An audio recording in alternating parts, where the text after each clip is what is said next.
ഷാഫി പറമ്പിലും കെ ശൈലജ ഏറ്റവും പ്രസൻറ്റ് ആവുന്ന ഏറ്റവും നല്ല ബെസ്റ്റ് കാൻഡിഡേറ്റ്സ് ആണ്.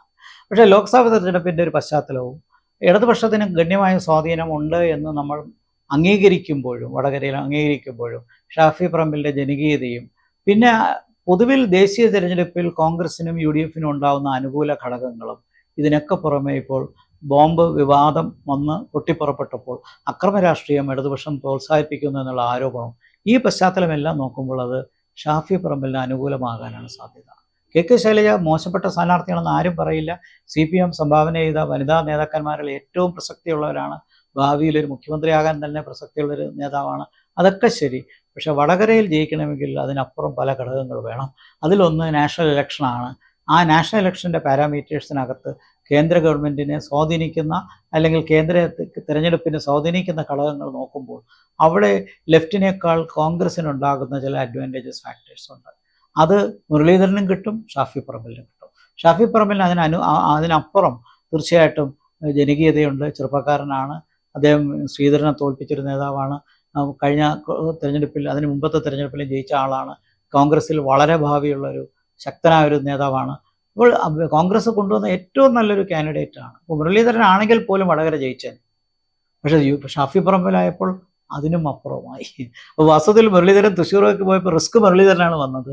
ഷാഫി പറമ്പിലിന് നേട്ടമേ ഉണ്ടായിട്ടുള്ളൂ, കോൺഗ്രസിന് നഷ്ടം ഉണ്ടാകാൻ പോകുന്നില്ല.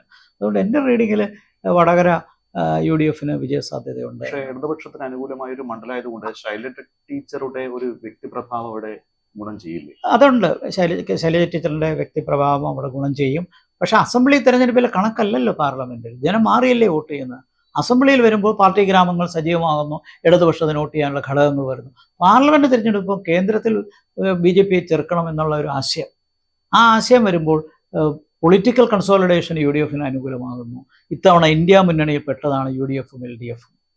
അപ്പോൾ ഒരു ഫ്രണ്ട്ലി കണ്ടസ്റ്റിനപ്പുറം എന്ത് പ്രസക്തിയാണുള്ളത്? കോൺഗ്രസിനെ വാശി വെച്ച് തോൽപ്പിക്കാൻ പറ്റുന്ന ഒരു ഐഡിയോളജിയോ ഒരു കണ്ടസ്റ്റോ അവിടെ എങ്ങനെ നൽകാൻ CPMന് കഴിയും? ഈ ചോദ്യത്തിനാണ് അവിടെ പ്രശ്നം വരുന്നത്. അപ്പോൾ അതിനെ അക്രമം കൊണ്ട് നേരിടാനും ഇല്ലെങ്കിൽ മറ്റു രീതിയിൽ കള്ളവോട്ട് അങ്ങനെയുള്ള ആക്ഷേപങ്ങളൊക്കെ വരുമ്പോൾ അതെല്ലാം കാണിക്കുന്നത് ഒരു തരത്തിലൊരു പ്രതിരോധമല്ലേ, അതിനെ വേണ്ട രീതിയിൽ അതിനെ ചെറുക്കാൻ കഴിയാത്തതിൻ്റെ സാഹചര്യമല്ലേ. അപ്പോൾ ഷാഫി പറമ്പിലിൻ്റെ പോസിറ്റീവായിട്ടുള്ള ഫാക്ടേഴ്സ്, രണ്ടുപേരും പേഴ്സണലി വളരെ നല്ല കാൻഡിഡേറ്റ്സ് ആണ്. രണ്ടുപേർക്ക് വ്യക്തിപരമായ അപ്പീലുണ്ട്. ഇതിനപ്പുറം കൊണ്ടുവരാൻ പറ്റുന്ന കാൻഡിഡേറ്റ്സ് ഇല്ല. ആ നിലയ്ക്ക് സ്റ്റാർ കണ്ടസ്റ്റാണ് വടകര നിൽക്കുന്നത്. പക്ഷേ ലോക്സഭാ ഇലക്ഷൻ ആകുമ്പോൾ അസംബ്ലി തിരഞ്ഞെടുപ്പിലെ കണക്കുകളൊന്നും പ്രസക്തമാകുന്നില്ല. അതിന് മറ്റൊരു കണക്കാണ് അവിടെ വരുന്നത്. അതിൻ്റെ കാരണം ഇടതുപക്ഷത്തിൻ്റെ വോട്ടുകൾ പോലും കോൺഗ്രസിന് വരും, മൈനോറിറ്റി കൺസോളിഡേഷൻ കോൺഗ്രസിന് വരും, ഷാഫി പറമ്പിലിന് വ്യക്തിപരമായ വോട്ടുകൾ വരും. പാർട്ടി കൺസോളിഡേഷൻ ഇത്രയും വലിയ വോട്ട് EP ജയരാജൻ പിടിച്ചതിനപ്പുറം ഒരുപക്ഷെ തീർച്ചയായിട്ടും ശൈലജ ടീച്ചറിന് കിട്ടുമായിരിക്കും, കുറച്ചുകൂടി വോട്ട് കിട്ടുമായിരിക്കും. പക്ഷേ ഷാഫി പറമ്പിൽ അതിനപ്പുറം പിടിക്കണം, അതിനുള്ള സാഹചര്യവുമുണ്ട്.